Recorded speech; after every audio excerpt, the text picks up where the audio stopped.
if you have just opened your business recently and are not sure of how to issue your first invoice, then today's episode is for you.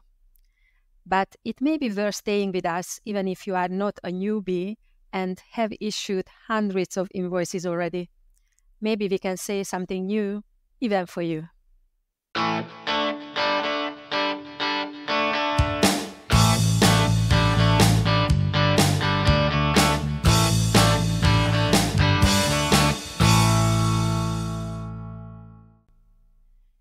Welcome to the Business Lessons in the Mark podcast. Our podcast gives the answers to your business-related questions that have not been answered yet or things that haven't even crossed your mind.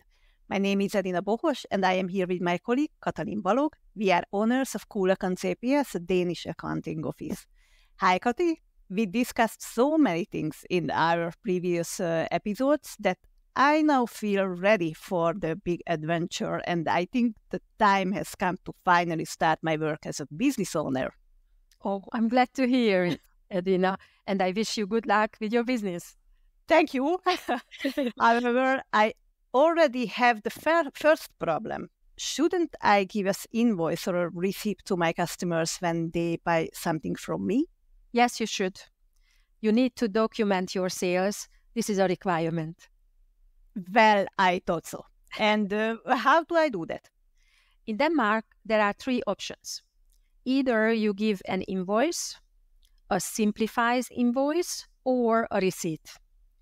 Which one will be the best solution for you depends on who your customers are. That is, if you sell to companies or private individuals, and if the price of your product or service exceeds 3,000 crowns.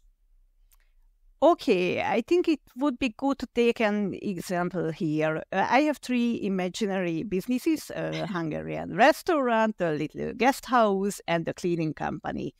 What would be the right solution for these? Three businesses. If we keep doing this podcast, you will really end up as a billionaire.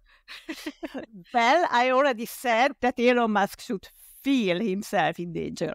Oh, yes. He probably already losing sleep over this. Yeah. Anyway, back to documenting your sales. You can always give an invoice. So whatever business you have or whatever customer you have, private person or company, you can always choose to give an invoice. There are no limited conditions to that. That sounds good. And how do I write an invoice? Are there invoicing softwares for this purpose, or should I simply write the invoice in Word or Excel? In our last episode, we mentioned some bookkeeping programs. All of these have a sales module from which you can send invoices. But there is nothing wrong with writing your invoice in Word or Excel. The format is not so important as long as it contains all the necessary data. Okay, and what data are necessary? I guess the name and the address of my company for sure. Yes, the name and the address of your company and your CVR number.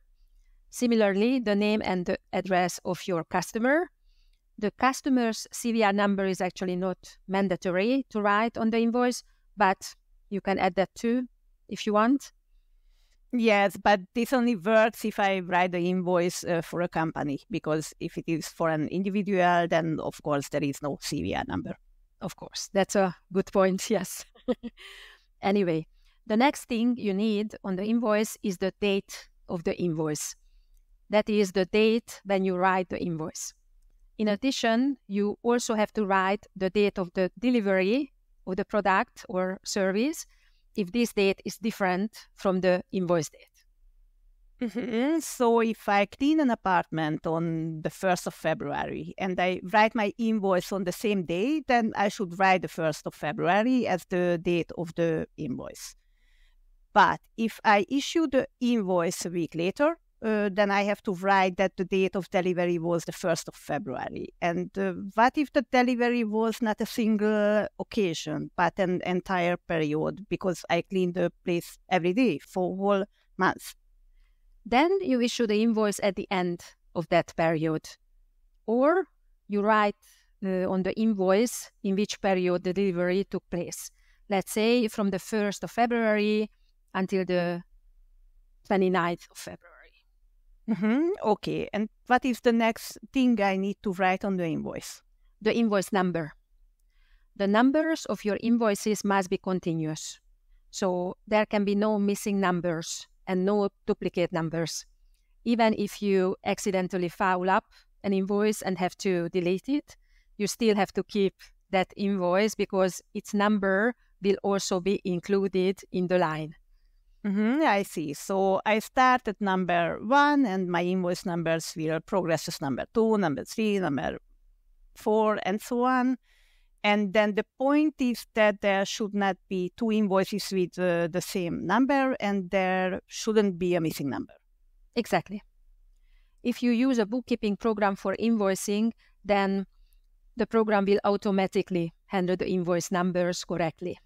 But if you use Word or Excel for writing your invoices, then you should pay attention to the invoice numbers.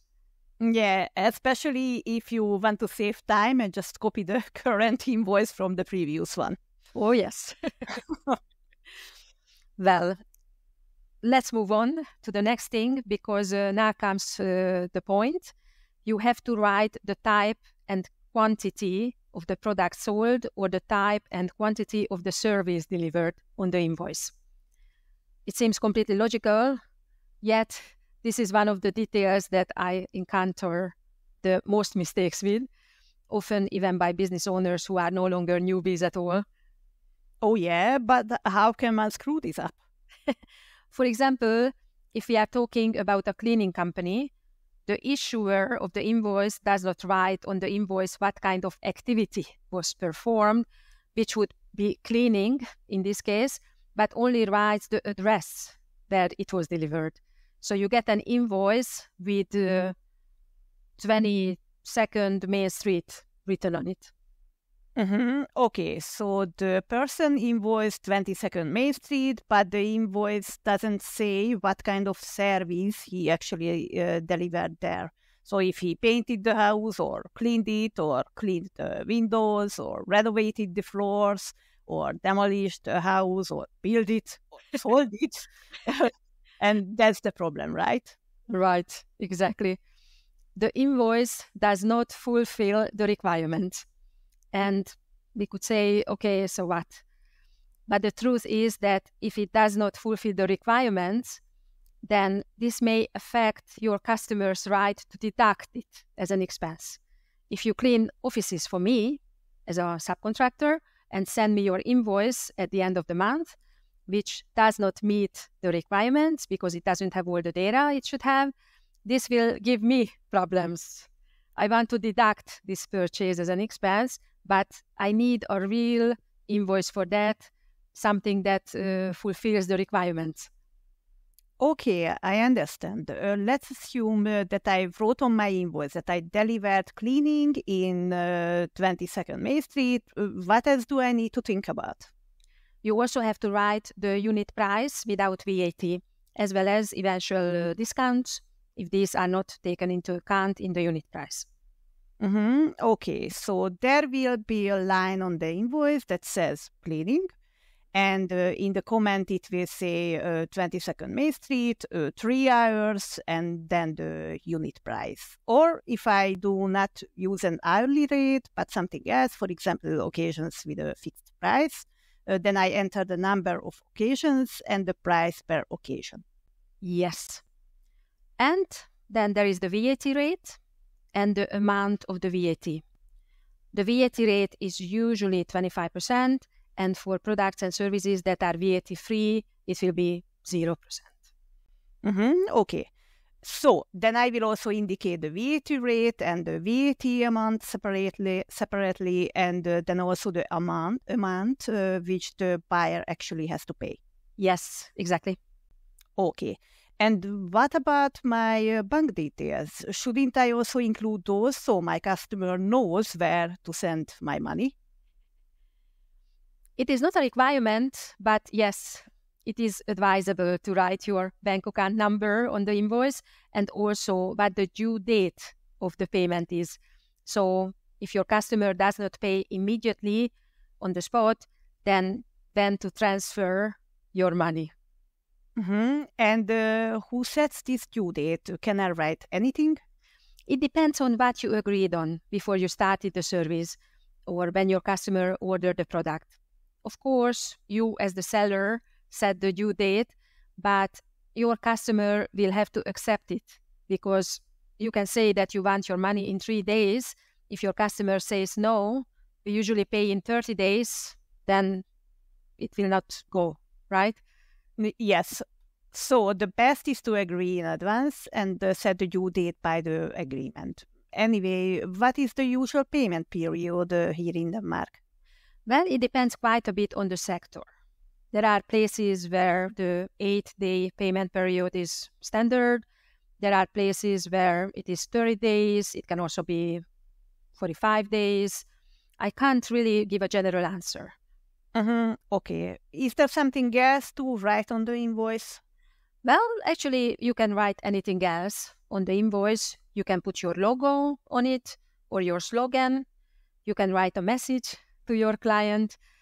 If you want to charge interest or notice fee in the case of late payment, you must also write a note about this on the invoice so that your customer is aware of this and you can enforce this claim later.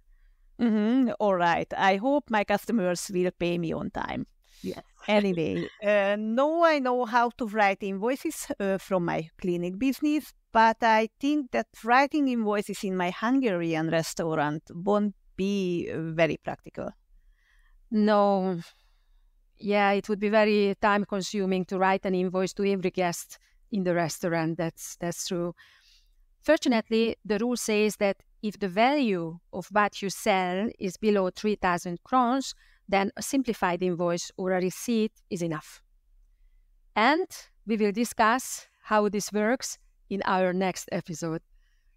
Great. I'm looking forward to that. So, well, that's it for today. When we are done here, I will write my first invoice right away. Good. Oh, thank you, Kati, for the guidance, and thank you, dear listener, for your attention. See you next Monday. Today's episode was sponsored by Kulakan CPS. Kulakan CPS can help with starting your company, with bookkeeping and tax matters. In addition, we also provide business and financial consulting. If you don't want to miss useful and up-to-date information, follow us and like our Facebook page. You can contact us via our website, www.accounts.cool. We wish you a successful week.